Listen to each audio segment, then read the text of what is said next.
We need to understand as New Yorkers that this was not a Southern phenomenon, that slavery was a national phenomenon. There was a lot of money being made without you personally having to have owned other human beings. The New York Times editor describes something at least 6 years older than New York. There's almost nothing in America that's 400 years old, but slavery is one of those things. Nikole Hannah-Jones created the New York Times Magazine's 1619 Project, named after the year the first enslaved Africans landed in what became the U.S. I wanted to show that you could look around almost anything in modern American life and see the remnants of that legacy, from why we don't have universal health care, why we consume so much sugar, that a place like New York City does not become the financial capital of the world without slavery. But 1619 has also drawn criticism. The whole project is a lie. Former Republican House Speaker and historian Newt Gingrich was the most vocal of a variety of conservative critics. We worked really hard, and we had panels of scholars helping us to make sure that we got things right. But if you just don't like the way that we're presenting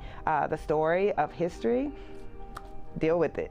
African-American conservative Robert Woodson said 1619 hurts blacks by ignoring success. Its creator says that's the opposite of the project's purpose. It shows the resiliency of the ancestors, that all of these descendants were in the position to do this and present our own stories in the magazine. Hopefully 20 years from now, we don't have to reteach adults this history. But where those more lofty aspects make their strongest effect, maybe a place like this, a New York City public high school. The legacy of slavery and racism all the way up to today. Manhattan's Facing History School is one of at least 12,000 nationwide where the 1619 Project is available as a teaching tool. Eric Albino co-teaches American history with Alexa Akil. Slavery is just a thing that happened.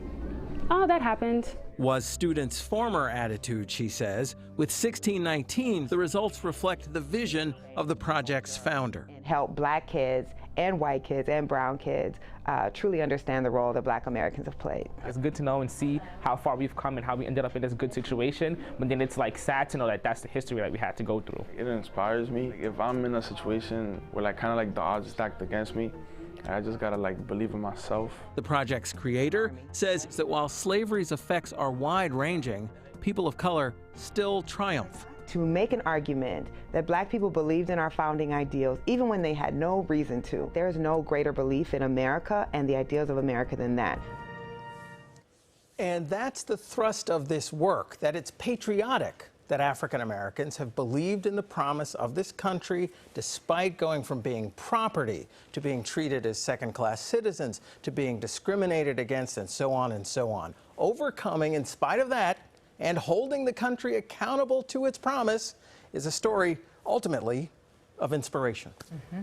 You know, it's so powerful, and as I watch that piece, I think about sort of what I learned when I was in school growing up, and it was a chapter in a book, and it was you watch Roots, and then it's like you move on to the next thing. That's exactly right. And it's like, you're actually, you know, I love the idea of digging deeper and actually telling these stories that people don't know. Right, and the great thing about it is it covers such a wide array of how slavery has affected American history and culture and life today, that it could be interspersed throughout the year. So that class, for instance, when they'll certainly use it for their coverage of the Civil War, but then when they talk about New York history and culture, there's a section about hip hop and how its roots are rooted in slavery. They'll use that toward the end of the year, and so on and so forth. It is wide-ranging and very applicable. What was your impression talking to those kids and how they feel about it going forward? Because it really is, like you said, very different from what we learned. Yes, they were very pleased with it. And what was also